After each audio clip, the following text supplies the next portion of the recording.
आज हमारा जो टॉपिक है, आज हम अपना टॉपिक स्टार्ट करते हैं सेंटर ऑफ मास। कौन सा टॉपिक होगा हमारा? सेंटर ऑफ मास। तो चैप्टर है हमारा आज का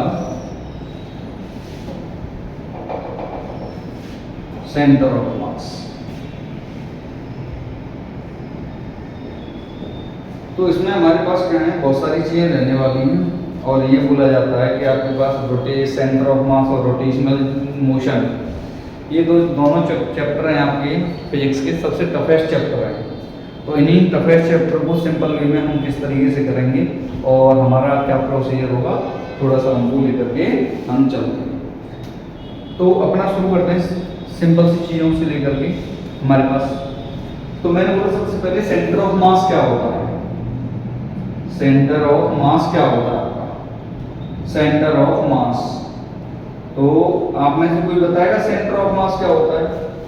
तो सेंटर ऑफ मास की अगर मैं बात करता हूँ तो सिंपल सी बात है, अगर मेरे पास क्या कोई एक बॉडी है, कोई एक मेरे पास एक बॉडी है, इस बॉडी में आपके पास क्या कोई एक ऐसा पॉइंट होगा जहां पर इस बॉडी का जो मास होगा वो क्या होगा, आपका कंसंट्रेट होगा। तो मैंने मान लिया आपके पास ये बॉडी है आपके पास, जहां पर एक कंसंट्रेट हो जाएगी उसको क्या बोलेंगे हम? Centre of mass. That means इस बॉडी के अबाउट आपके पास ये यहाँ पर कोई एक पॉइंट होगा जहाँ पर ये इस बॉडी का पूरा मास क्या है, कंसंट्रेट होगा। तो उस पॉइंट को हम क्या बोलते हैं? सेंटर ऑफ मास बोलते हैं। क्या बोलते हैं उसे हम? सेंटर ऑफ मास बोलते हैं। तो दैट मीन्स सेंटर ऑफ मास का डेफिनेशन क्या हो जाएगा? The point inside the body, inside or outside the body, outside the body at which the whole mass of the body is concentrate is called centre of मास। उसे हम क्या बोलते हैं? Centre of मास बोलते हैं। Is it clear? अच्छा, यहाँ पर आप एक वर्ड देख रहे हो क्या? ये जो पॉइंट है आपके पास किसी बॉडी के इनसाइड भी हो सकता है, आउटसाइड भी हो सकता है। आपका जरूरी नहीं है आपके पास सेंटर ऑफ मास बॉडी के इनसाइड ही लाई करेगा, ये आपके पास बॉडी के आउटसाइड ही लाई भी कर सकता है। सर ऐसा कैसे पॉसिबल होगा? इसको अभी हम क्या करेंगे, आगे पढ़ेंगे, पॉइंटों के थ्रू हम बात करेंगे, वहां पर ये सारी चीजें समझ में आ जाएंगी कि आपके पास जो बॉडी है, आपके पास जो सेंटर ऑफ मास है बॉडी के इनसाइड भी होता है और बॉडी के आउटसाइड भी होता है। चलिए आगे बात करते हैं। सेंटर ऑफ मास में अगर हम बात करता हूँ, मैंने आपके पास क्या है, सेंटर ऑफ मास को जब हम कैलकुलेट करते हैं, सेंटर ऑफ मास को कैलकुलेट करते हैं तो हम किस तरीके से कैलकुलेट करते हैं? वो किसके बेस पर कैलकुलेट करते हैं? वो करते हैं मास मूवमेंट के बेस पर। अब ये सर, ये मास मूवमेंट क्या होता है? तो मास मूवमेंट क्या है? आपके पास किसी भी बॉडी का जो मास है, किसी भी बॉडी का मास और उसकी जो पोजीशन है, इसका जो प्रोडक्ट होता है उसको हम क्या बोलते हैं? मास मूवमेंट बोलते हैं। तो मास मूवमेंट इक्वल्स टू क्या आपके पास? मास मूवमेंट इक्वल्स टू क्या? m into r, product of mass and position is called the mass movement. इसी के बेस पे हम क्या करते हैं? मूवमेंट ऑफ सेंटर ऑफ मास निकालेंगे, मास मूवमेंट को हम कैलकुलेट कर पाएंगे। अब सेंटर ऑफ मास को किस तरीके से कैलकुलेट किया जाता है, किस टाइप की बॉडीज के लिए कैलकुलेट होता है? क्योंकि बॉडीज आपकी दो टाइप की होती हैं, एक तो पॉइंट मास बॉडी होती है और एक आपके पास क्या है, बॉडी आपके पास क्या है, पॉइंट मास के द्वारा, एक आपके पास क्या, फुल बॉडीज के द्वारा। तो अभी हम बात करते हैं सेंटर ऑफ मास को कैलकुलेट किया जाता है आपके पास दो टाइप की बॉडीज के द्वारा। Centre of mass can be calculated on the base of, किसके बेस पे बात करेंगे? सबसे पहला जो पॉइंट है आपका वो ये है, आपके पास पहला जो पार्ट है किस टाइप का? Particle system, due to for particle system. Second आपके पास जो पार्ट है आपके पास हमारा body system, for body system. Is it clear? तो हम क्या दो तरीके से निकालेंगे, पहले तो हम निकालेंगे किसके लिए? फॉर पार्टिकल सिस्टम के लिए, फिर निकालेंगे हम किसी बॉडी सिस्टम के लिए। तो सबसे पहला हम प्रोसीजर करके चलते हैं हमारे पास किसके लिए, फॉर पार्टिकल सिस्टम के लिए। तो सेंटर ऑफ मास फॉर, आपके पास जब बात आती है पार्टिकल सिस्टम की आती है, तो मैंने मान लेता हूं आपके पास क्या है, n particle system, n particle system की भी बात करें। Centre of mass for n particle system, n particle system किस तरीके से मैं कैलकुलेट करूंगा centre of mass for n particle system को। तो इसको कैलकुलेट जब मैं करूंगा यहां पर, तो आपको क्या है, कोऑर्डिनेट सिस्टम बनाता हूं जिसमें मैं क्या करूंगा, आपके पास एन पार्टिकल सिस्टम लेंगे और उसके अकॉर्डिंग हम सारी चीजों को निकालेंगे। तो चलो शुरू करते हैं। तो मैंने बात किया भाई मेरे पास क्या है, एक कोऑर्डिनेट सिस्टम है, एक्स वाई कोऑर्डिनेट है। मैंने मान लिया आपके पास इसमें बहुत सारे पार्टिकल हैं आपके, ये इसका क्या है आपके पास, ओरिजिन सेंटर है आपके पास, इसके जो कोऑर्डिनेट होंगे 0,0 है। मैंने मान लिया मेरे पास क्या, कोई एक पार्टिकल 1 है, ऐसे आपके पास 1 की आपके पास यहाँ से जो पोजीशन है वो मैंने मान लिया आपके पास R1 है, यहाँ से इसकी जो पोजीशन है R1 है, इसका जो मास है आपके पास वो M1 है। यहाँ पर पार्टिकल है आपके पास, इसका मास M2 है, इसका आपको निकालना है आपके पास ये R2 पोजीशन पे। ये आपके पास क्या है, M3 पार्टिकल है, इसका आपके पास क्या है, जो सेंटर ऑफ आपके पास R3 पोजीशन पे होगा। ऐसे आपके पास n पार्टिकल सिस्टम है। मैंने मान लिया आपके पास ये क्या आपका n पार्टिकल सिस्टम है, ये क्या आपके पास n पार्टिकल सिस्टम है। इसका जो मास है आपके पास क्या है, वो मास है mn। तो आपके पास क्या है, यहाँ पर इसका जो पोजीशन है यहाँ से पोजीशन है वो क्या आपके पास r है, क्या आपका r है। Is it clear? Answer Rajesh. अच्छा चलो आगे बात करते हैं। अब मेरे आपके पास क्या निकालना है, इसका सेंटर ऑफ मास निकालना है, position of the centre of मास। तो ध्यान दीजिएगा आपके पास किस तरीके से मैं position of centre of mass निकालूंगा। अगर मैं बात कर रहा हूं इनके लिए, तो आपको करना क्या है, सेंटर ऑफ मास को देखो। सेंटर ऑफ मास जब मैं निकालूंगा आपके पास RCM, मेरे पास क्या होगा, कोई एक पॉइंट होगा इसके अंदर जहां पे मेरे पास क्या है, कोई जिस पॉइंट पर इनका सेंटर ऑफ मास लाई करेगा। तो मैंने मान लिया आपके पास कोई एक पॉइंट आपके पास ये है, इसका मास मैंने मान लिया आपके पास क्या m है। तो यहां से इसकी जो पोजीशन है वो क्या आपके पास RCM, जहां पे जाके आपके पास क्या कर रहा है, ये ओरिजिन से है, जहां पे जाके इसका सेंटर ऑफ मास लाई करेगा। ठीक है, चलो शुरू करते हैं जरा इसका सेंटर ऑफ मास निकालना।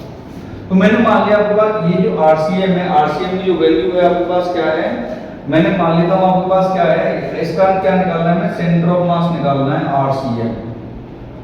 और RCM जब निकालूंगा मैं, तो आपके पास RCM की वैल्यू क्या होगी, mass movement of all particles.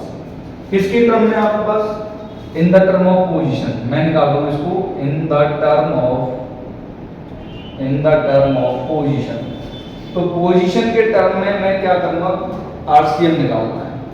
तो जब मैं पोजीशन के टर्म में आपके पास RCM निकाल रहा हूं, तो देखिए इसका RCM क्या होगा, मैंने बोला पोजीशन M1 की क्या है, R1 है, that means M1 R1 plus का पोजीशन ऑफ आपके पास क्या है, M2 की क्या है, R2 है, M2 R2 plus M3 R3 plus dot dot dot dot plus Mn Rn upon में क्या बनेगा यहाँ पर, total mass of the particle M1 plus M2 plus M3 plus dot dot dot dot plus M।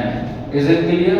अगर मैं इसको क्या है एक वर्ड में लिखना चाहूँ तो मैं ऐसे लिख सकता हूँ, sum of I equals to 1 to n Mi Ri upon में Mi, हम ऐसा लिख सकते हैं यहाँ 1 पर। तो ये क्या आ गया, इन the term of the position. ये किसके टर्म में आया है आपके पास, RCM मेरा पोजीशंस के टर्म में आया है। अच्छा सर हमारे पास क्या हम इसके अलावा और भी टर्मों में निकाल सकते हैं, मैं बोला बिल्कुल निकाल सकते हैं।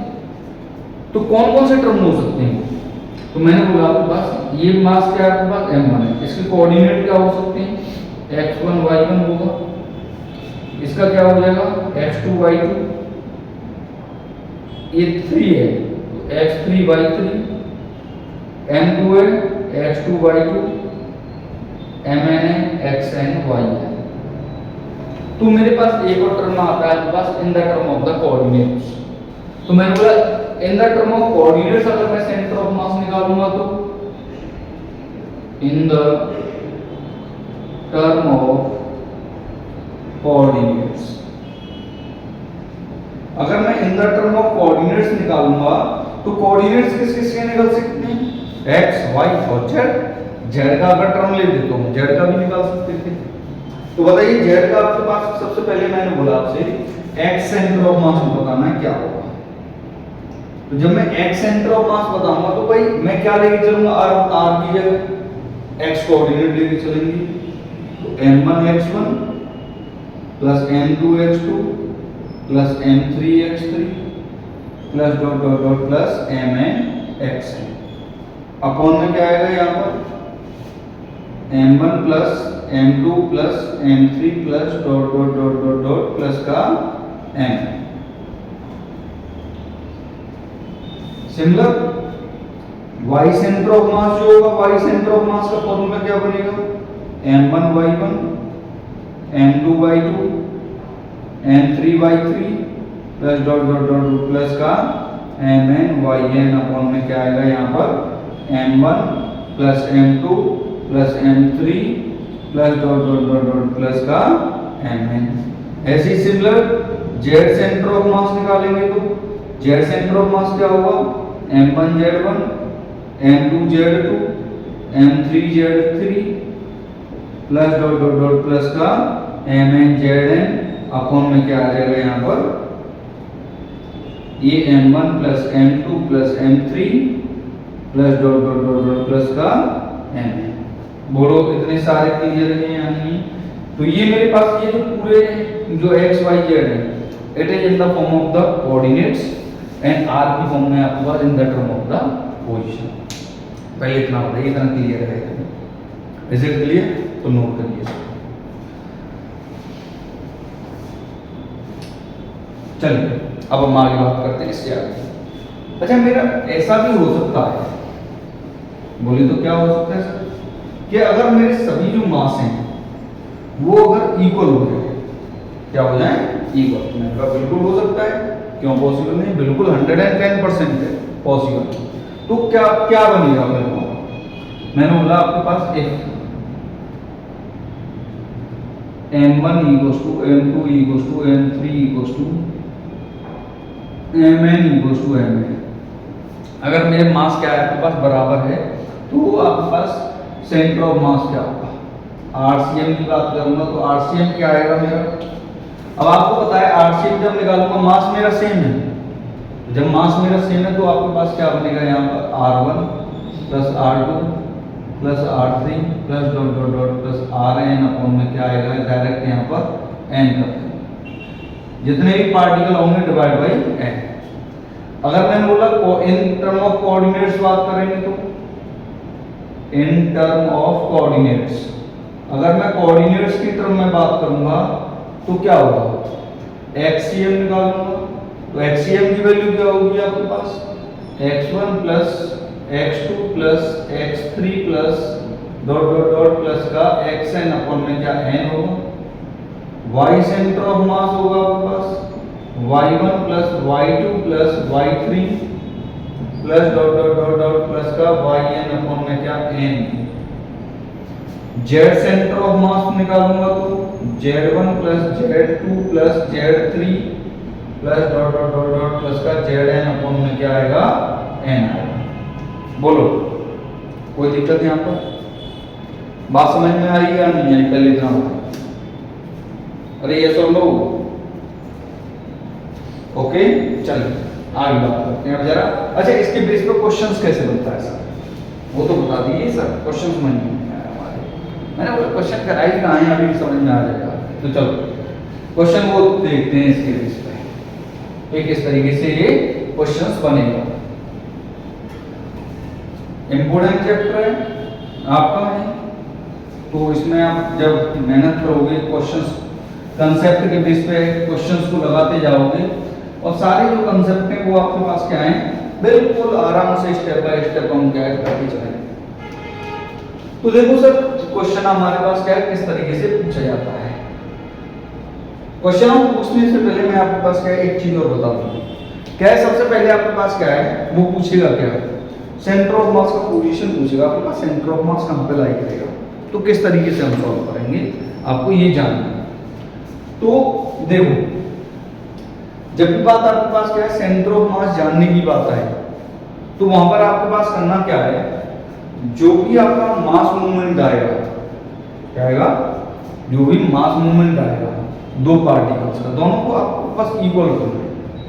दोनों मास मूवमेंट को क्या करना है, आपको इक्वल रखना है। आपका क्वेश्चन वहां से बन जाएगा। जैसे मैंने मान लिया आपके पास क्या है, एक क्वेश्चन है आपके पास ले रहा हूं, मैंने मान लिया आपके पास क्या है, एक 1 किलोग्राम का पार्टिकल है, एक आपके पास 4 किलोग्राम का पार्टिकल है।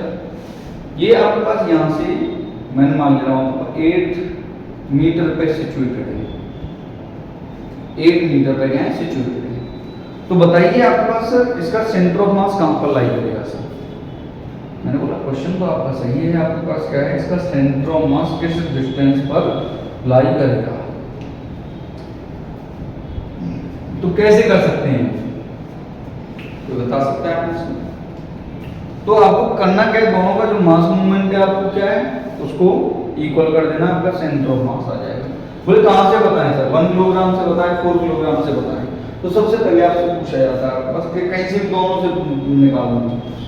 मैंने मान लिया आपके पास सेंटर ऑफ मास, इस पॉइंट पर आपके पास क्या सेंटर ऑफ मास है यहाँ पर, तो इसकी जो पोजीशन है यहाँ से मैं मान ले रहा हूँ x मान ले रहा हूँ, और यहाँ से आपके पास क्या है, तो कितना बचेगा, 8 माइनस का x बचेगा, ठीक है ना। तो centre of mass, position of centre of मास पूछा है आपसे, सेंटर ऑफ मास क्या करें। तो चलिए शुरू करेंगे, चलो शुरू करते हैं अपना। तो हमने क्या पढ़ा भाई, आपको क्या करना है, मास मूवमेंट है आपके पास, सम ऑफ मास मूवमेंट है, या तो आपके पास क्या है, इक्वल कर दो, इसके द्वारा मास मूवमेंट, इसके द्वारा मास मूवमेंट, उस पॉइंट के बाद आप करना क्या है, इक्वल रखना है। तो चलो शुरू करते हैं। तो मास मूवमेंट अगर मैं आपके पास इसके द्वारा देखूं, इस पॉइंट पर मास मूवमेंट कितना होगा, बोलिए कितना होगा, x तो आपके पास 1 into x होगा, बिल्कुल होगा 1 into x इक्वल्स टू क्या, यहाँ से यहाँ का आपके पास मास मूवमेंट को देखेंगे तो आपके पास क्या है, 4 किलोग्राम मास है, यहाँ पर डिस्टेंस कितनी है, 8 माइनस x है। दोनों को हमें क्या करना है, आपको इक्वल रखना है, और कुछ नहीं, आपका आंसर आ जाएगा।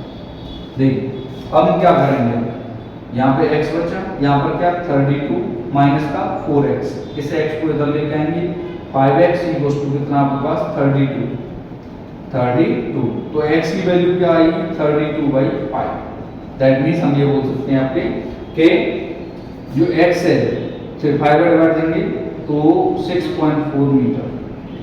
तो इसका मतलब 6.4 मीटर कहां से आया है, यहां से इसकी डिस्टेंस आ गई x इक्वल्स टू 6.4 मीटर। तो आपके पास मैंने बोला आपके पास ये कहां से आया, फ्रॉम 1 kg आया।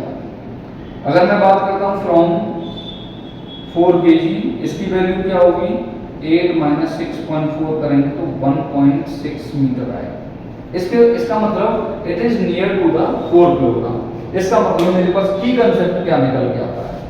अच्छा एक चीज और, क्या मैं ऐसा लिख सकता हूं, आपके पास जो सेंटर ऑफ मास है, इसके लिए शॉर्ट ट्रिक आपके पास क्या बन जाएगी, सेंटर ऑफ मास अगर पूछा है, x की वैल्यू पूछी है, तो यहां से हम कैसे बना सकते हैं, यहां से हम ऐसे बना सकते हैं कि आपका ये टोटल डिस्टेंस आपके पास, इसको हमारे पास क्या है, देखिए अगर मेरे पास यहां से पूछा है, अगर मेरे पास यहां से पूछा है, इसको ऐसे समझिए, मैंने मान लिया दो पार्टिकल है आपके, एक m1 है, ये एक m2 है आपका, यहाँ पर आपके पास क्या है, बीच में लेंथ है आपका l। तो पोजीशन ऑफ सेंटर ऑफ मास बताना है।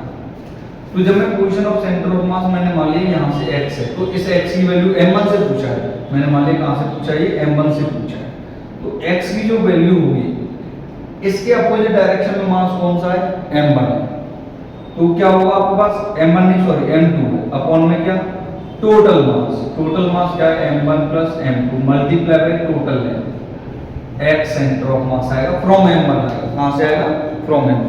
अगर आपसे क्या है m2 से पूछा है तो फ्रॉम m2 से पूछेगा तो m2 में से क्या करना है आपको l माइनस x कर देना, x की वैल्यू को निकाल करके। इतना बना सकते हो या नहीं बना सकते हो? अरे बोलो यस और नो बोलिए भाई, कोई दिक्कत यहाँ पर नहीं ना? चलो आपके पास बिल्कुल इसी को मैं ऐसे ही बना सकता था। एक चीज, एक पॉइंट क्या है आपके पास?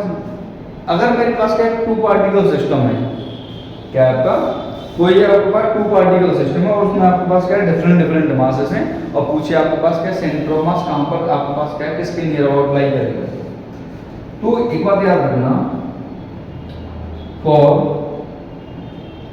टू इक्वल मासेस तो जो सेंटर ऑफ मास है लाइज एट द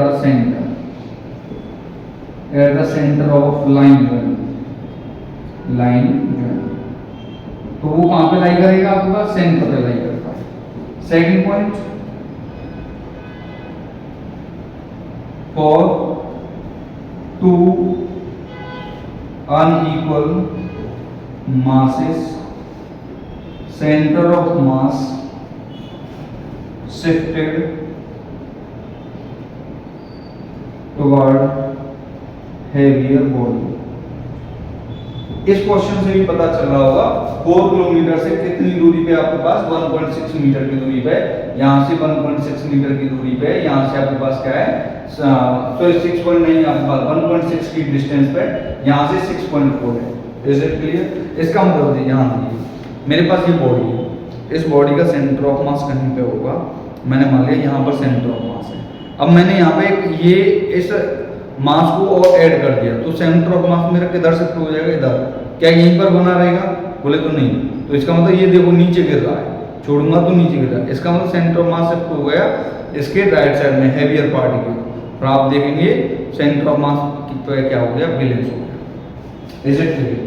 ओके, कोई दिक्कत है यहाँ पर? नहीं।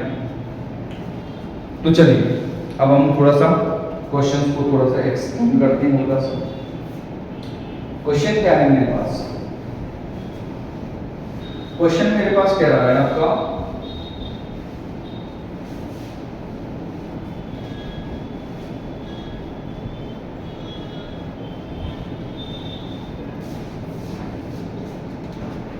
देखिए क्वेश्चन मेरे पास कह रहा है कि मेरे पास क्या है यहाँ पर ये मेरे पास एक्स एक्स है, ये मेरे पास क्या वाई एक्सिस है,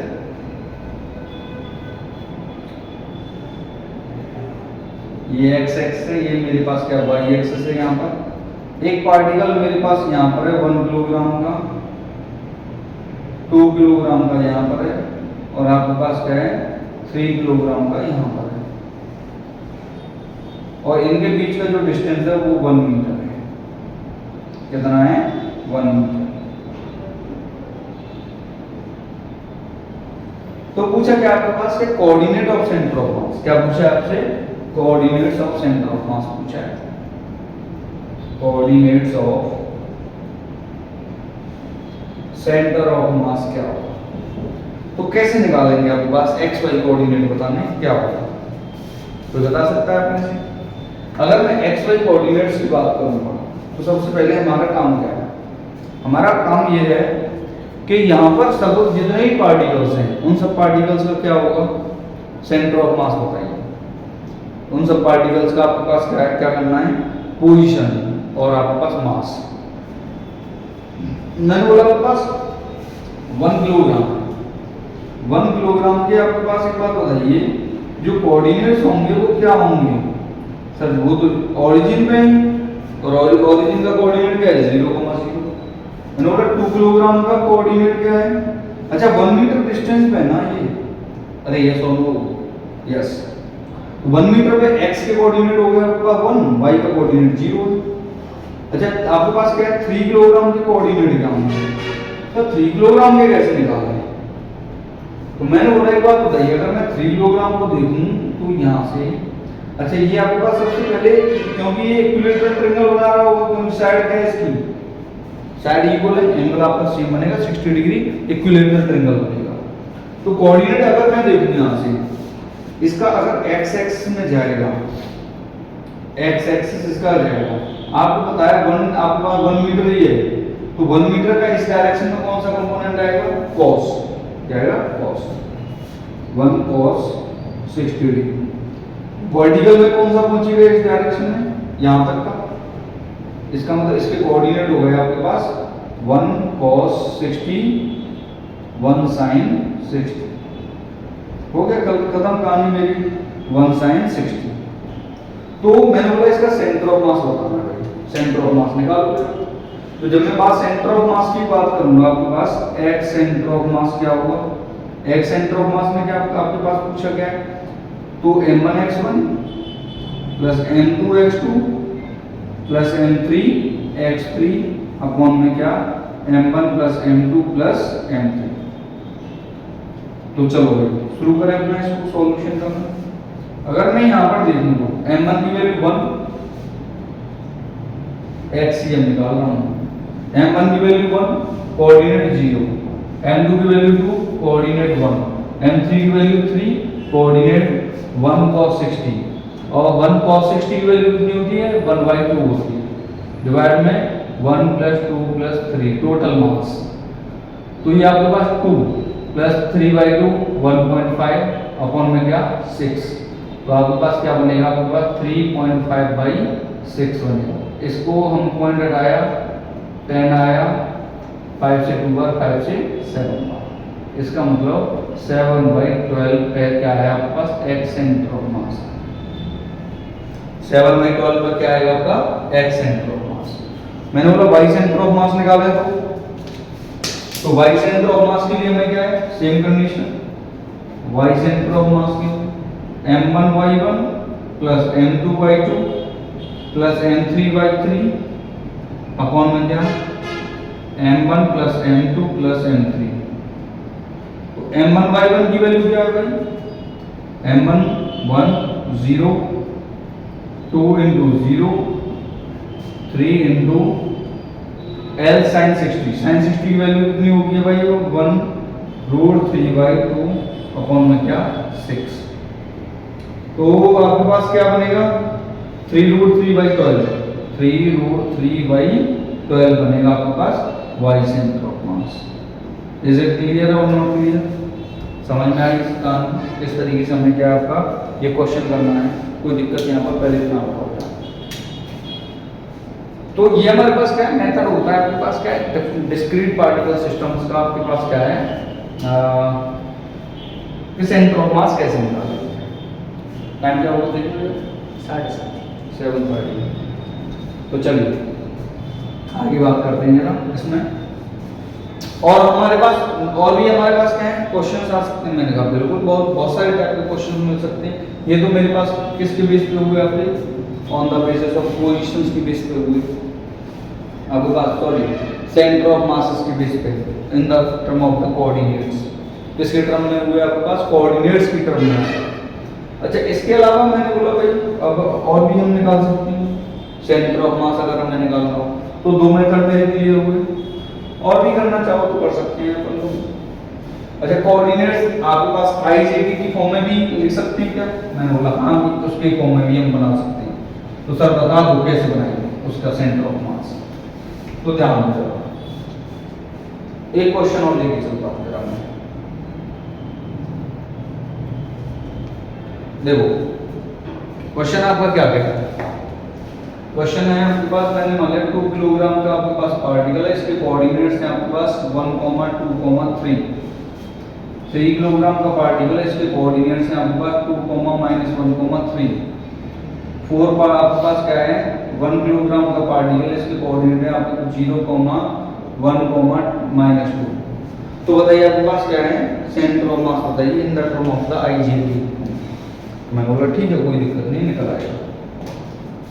तो मैंने बोला भाई इसका सेंटर ऑफ मास बताओ। तो जब मैं सेंटर ऑफ मास की बात करूंगा देखो m1 x1 करूंगा m1 × 1 2 इंटू 1 आई कैप प्लस 2 इंटू, क्योंकि अभी मैं आपके पास 2 का निकाल रहा हूँ, 2 इंटू 2 जी कैप प्लस 2 इंटू 3 के कैप अपॉन में क्या आएगा आपके पास। अच्छा ये तो मेरे पास किसका आएगा, 2 का आएगा, 3 का निकालो, 3 इंटू 2 आई कैप प्लस 3 इंटू -1 जे कैप प्लस 3 इंटू 3 के कैप 1 किलोग्राम का निकालो प्लस 1 इंटू 0 आई कैप प्लस 1 इंटू 1 जे कैप प्लस 1 इंटू -2 के कैप डिवाइड बाई क्या m1 plus m2 plus m3 2 3 5 1 6 kilogram. तो निकालो भाई 2 और 3 6, 2 और 6 कितना हुआ 8 आई कैप, यहाँ पर 4 में से 3 गया तो 1 और 1 2 जे कैप 2 3 या 6 9 15 में से 2 गया तो माइनस का 13 के कैप अपॉन में क्या 6। ये मेरे पास क्या आएगा सेंटर ऑफ मास है। अगर आपसे यही को पूछ ले एक्स सेंटर ऑफ मास क्या होगा, तो एक्स सेंटर ऑफ मास आपका क्या आ गया, एक्स सेंटर ऑफ मास आ जाएगा आपका 8/6 I cap. Y centre of mass कितना आ जाएगा आपके पास 2/6 J cap. Z centre of mass कितना आ जाएगा आपका -13/6 के कैप। 2 से आपके पास इसको काटेंगे तो आपके पास 1/3 जे कैप आ सकता है। इसको 2 से 4/3 की फॉर्म में भी आ जाएगा 4/3 आई कैप। तो ये मेरे पास क्या अलग अलग है, यहाँ पे भी हम क्या है समझ सकते हैं। तो आपके पास ये जो सिस्टम बना हमारे पास, ये डिस्क्रीट पार्टिकल सिस्टम का क्या है काम, सेंटर ऑफ मास निकालने का मेथड है। यहाँ पर कोई दिक्कत है आपको नहीं ना, कैसा भी क्वेश्चन आए आप आसानी से लगा सकते हो इसके बेस पे। चलिए एक छोटा सा पॉइंट और लेके चलता हूं मैं। आगे के क्वेश्चन को जब हम सॉल्व करेंगे, जब डिस्क्रीट पार्टिकल में इससे ज्यादा नहीं पूछा जाता, आगे के कंसेप्टों को लेकर के चलूंगा, तो उससे पहले मेरे को जानना है आपके पास जो रेगुलर बॉडीज हैं उनके सेंटर ऑफ मास के बारे में। ओके, तो जब बात रेगुलर बॉडीज की है उसको हम क्या करते हैं नेक्स्ट लेक्चर में हम क्या करेंगे कंप्लीट करेंगे। इसके बेस पे बहुत सारे क्वेश्चन होंगे आपको, वो आपको सॉल्व करने और अच्छे से मेहनत करके चलना है और चीज़ों को समझते हुए चलना है। तो अभी हमें जो बात करना है वो करना है क्या कहते हैं आपका फॉर रेगुलर बॉडीज के लिए सेंटर ऑफ मास हमारा किस तरीके से निकालेंगे। तो उसके लिए हमें कोई ज़्यादा हेडेक वाली नहीं लेनी, डायरेक्ट चीज़ों को समझते हैं उनको, ठीक है ना। तो वो मतलब क्या मैंने मान लिया आपकी बात कर रहा हूँ मैं centre of mass for regular bodies. Okay, चलो एक एक करके हम क्या सभी बॉडीज का क्या करेंगे सेंटर ऑफ मास इधर ध्यान देना, ठीक है ना। तो मैं क्या आपके पास क्या करना है सभी एक एक करके सभी रेगुलर बॉडीज का सेंटर ऑफ मास को हमें क्या करना है स्टडी करना है। सबसे पहला पॉइंट है आपका फर्स्ट पॉइंट, मैं मान रहा हूं आपके पास कोई एक स्क्वायर मान लो, स्क्वायर है मेरे पास, ये मेरे पास क्या है आपका स्क्वायर है। इस स्क्वायर का आपके पास जो सेंटर ऑफ मास है इसके सेंटर पे लाई करता है एट सेंटर, ठीक है ना। सेकंड मैंने आपके पास एक सर्कल है, ये क्या है आपका सर्कल, सर्कल का जो सेंटर ऑफ मास है इसकी ज्योमेट्रिक सर्कल पे होगा, ज्योमेट्रिक सेंटर एट सेंटर होता है।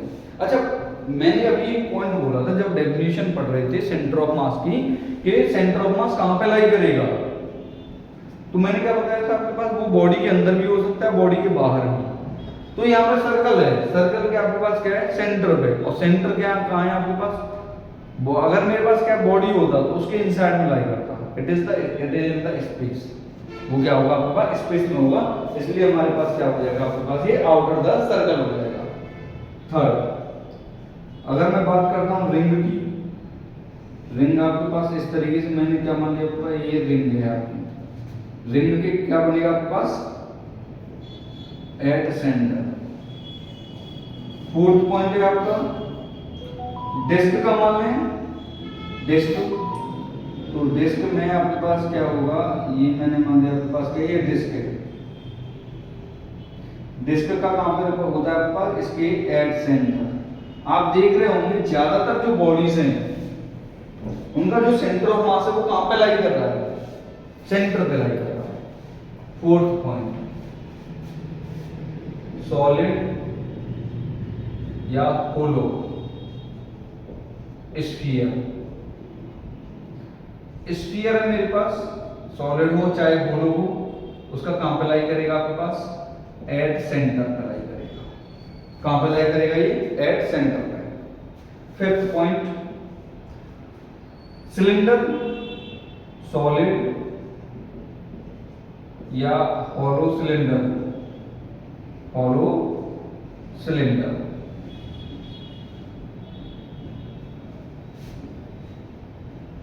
हॉलो सिलेंडर में हमारे पास क्या होगा भाई, सॉलिड सिलेंडर है या हॉलो सिलेंडर है,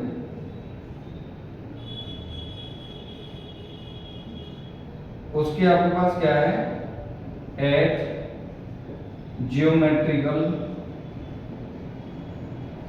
एक्सिस एंड इट्स सेंटर। इसके सेंटर और इसके ज्योमेट्रिकल एक्सिस पर क्या करेगा, ये लाई करेगा। नेक्स्ट पॉइंट है आपके पास कोल। कोल में मैंने मान लिया आपके पास सॉलिड कोल है। अब यहां से कहानी आपकी बदल जाएगी। मैंने मान लिया आपके पास ये कोन है, और ये कौन सा कोन है, सॉलिड कोन है। क्या है, सॉलिड कोन है, जिसकी हाइट मैंने मान लिया आपके पास क्या है, ये हाइट है आपके पास h है।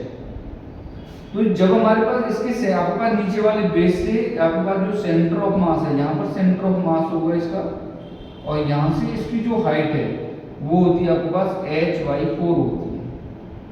कितनी होती है, h/4। Is it clear? अच्छा, आता कैसे है कोई अलग बात है आपके पास, इतना ध्यान नहीं देना, बस याद कर देना है h/4 पर होती है। नेक्स्ट सेवन पॉइंट क्या है, हॉलो सिलेंडर, नहीं हॉलो कोन, हॉलो कोन। तो जब हॉलो कोन आएगा तो मैंने मान लिया आपका, अगर ये अंदर से खोखला है, जैसे हम क्या आपके पास कोन वाली चॉकलेट खाते हैं ना, तो जो खाली हो जाता है, जो खाली वाला पार्ट होता है कोन, ऐसे आपके पास जो हेड आती है ना, बर्थडे वाली जो हेड होती है, वो आपके पास हॉलो कोन है।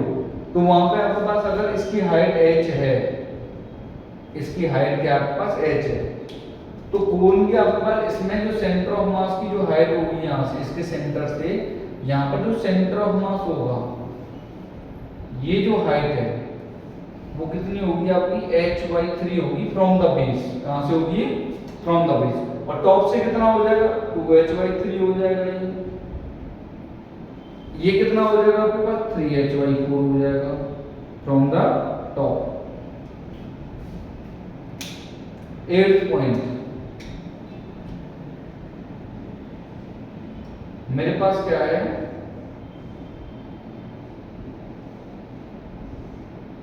क्यूब है। अगर मैं क्यूब की बात करता हूं तो आपके पास क्यूब में कहां पे लाई करेगा, ये centre of mass at centre lie करेगा। कहां पे लाई करेगा, ये एट सेंटर। ओके, अब हमारे पास कुछ इंपॉर्टेंट पॉइंट्स हैं, हमको ध्यान रखना है। बोले तो कौन कौन से हैं आपके पास, 9 है आपका सेमी सर्कुलर रिंग। यहां पे आपके पास ये क्या है, आपके पास सेमी सर्कुलर रिंग है। ये आपके पास यहां से ये x एक्सिस है, ये मेरे पास क्या y एक्सिस है। इसके आपके पास यहां से आपके पास सेंटर ऑफ मास जो होता है, पोजीशन ऑफ सेंटर ऑफ मास, ये लर्न करने वाले पॉइंट हैं। डेरिवेशन की बात आएगी नेक्स्ट वीडियो में, मैं इन सबके डेरिवेशन करा दूंगा। तो आपके पास क्या है, ये पॉइंट है आपके पास सेंटर ऑफ मास यहां पर अगर है, तो सेंटर ऑफ मास की जो पोजीशन है आपके पास, यहां से यहां पे आपके पास जो पोजीशन होगी वो कितनी होगी, 2r/π। सेंटर ऑफ मास कहां पे होगा आपके पास, इसके सेंटर से आपके पास y सेंटर आपके पास क्या होगा, ये y डायरेक्शन में होगा। तो y डायरेक्शन में होगा आपके पास, तो दैट मींस y CM जो होगा वो आपके पास 2r/π पर होगा। कहां पे होगा ये 2r/पाई। चलिए नेक्स्ट पॉइंट है आपका, ये कौन सा है आपके पास, semi circular ring, semi circular ring. Is it clear? Okay चलिए अब आपके पास हम बात करते हैं, नेक्स्ट पॉइंट है मेरे पास 10th पॉइंट है, इतना नोट कर लिया होगा आपने, समझ लिया होगा बहुत अच्छे तरीके से। ओके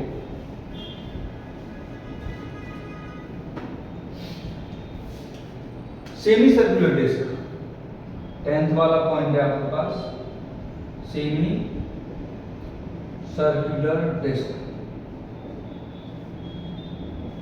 डिस्क है मेरे पास, सेमी सर्कुलर डिस्क है आपके पास इस तरीके से।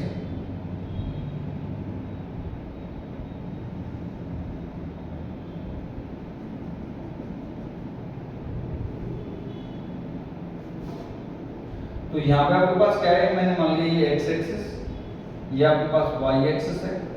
तो इसका आपके पास वाई सेंटर ऑफ मास जो होगा, वाई सेंटर ऑफ मास, क्योंकि हमें पता है इसका मास किधर लाई कर रहा है, वाई सेंटर ऑफ मास में होगा आपके पास यहाँ पर वाई सी एम होगा, वो किस पे होगा आपके पास 4r/3 4r में क्या 3 पाई। नेक्स्ट पॉइंट है आपका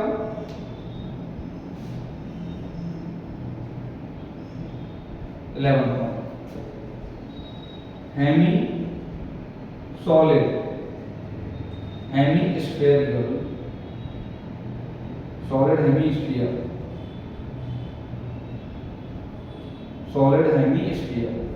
अगर मैं सॉलिड हेमीस्फीयर को देखूं तो आपके पास, मैंने मान लिया आपके पास सॉलिड हेमीस्फीयर ये है जिसकी रेडियस r है। तो आपको पता है ये y एक्सिस है और ये x एक्सिस है, तो इसका आपके पास जो सेंटर ऑफ मास है वो y एक्सिस में लाई करेगा। तो y सेंटर ऑफ मास जो होता है वो कहां पे लाई करेगा आपके पास 3r/8 पर लाई करेगा। कहां पे लाई करेगा 3r/8। तो ये y सेंटर ऑफ मास होगा, इसका मतलब यहां से यहां की जो डिस्टेंस है वो 3r/8 है। इसका मतलब क्या है आपके पास, ये जो डिस्टेंस है यहां से यहां तक की वो क्या है 3r/8। अब आपके पास एक पॉइंट और बचता है, वो पॉइंट है आपके पास क्या, इसका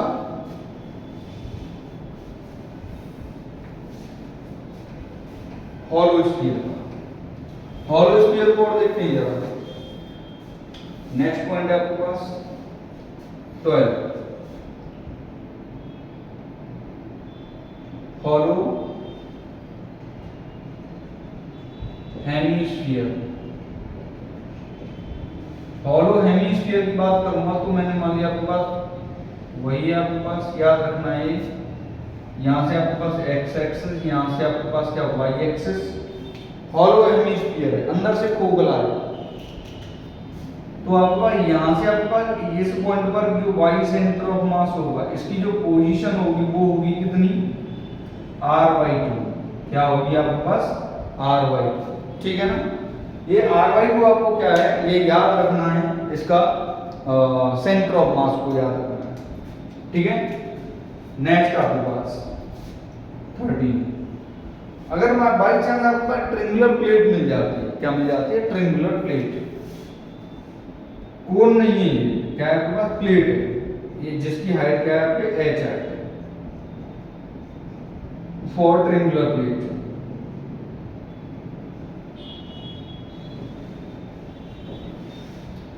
तो जिसकी हाइट h है तो इसका आपके पास यहां से आपके पास क्या होगा, ये x एक्सिस ये y एक्सिस है। तो जो आपके पास यहाँ पर y सेंटर ऑफ मास होगा इसकी जो पोजीशन है यहां से यहां तक की वो किस पर होगी h/4 पर, किस पर होगी h/4 पर। तो इसका मतलब आपके पास y सेंटर ऑफ मास कितना होगा आपके पास h/4 होगा। बोलो बात समझ में आई या नहीं आई। ये आपके पास सेंटर ऑफ मास के डायरेक्ट फॉर्मूले हैं जो आपको याद कर लेने हैं। इनके प्रूफ की बात आएगी, मैं आपको प्रूफ भी करा दूंगा इनके प्रूफ को। ओके इज इट क्लियर, समझ में आया होगा। मैं उम्मीद करता हूँ बहुत अच्छे तरीके से समझा होगा अपनी चीज़ों को और आप इसी तरीके से मेहनत करते जाएंगे। Okay thank you class, thank you everyone.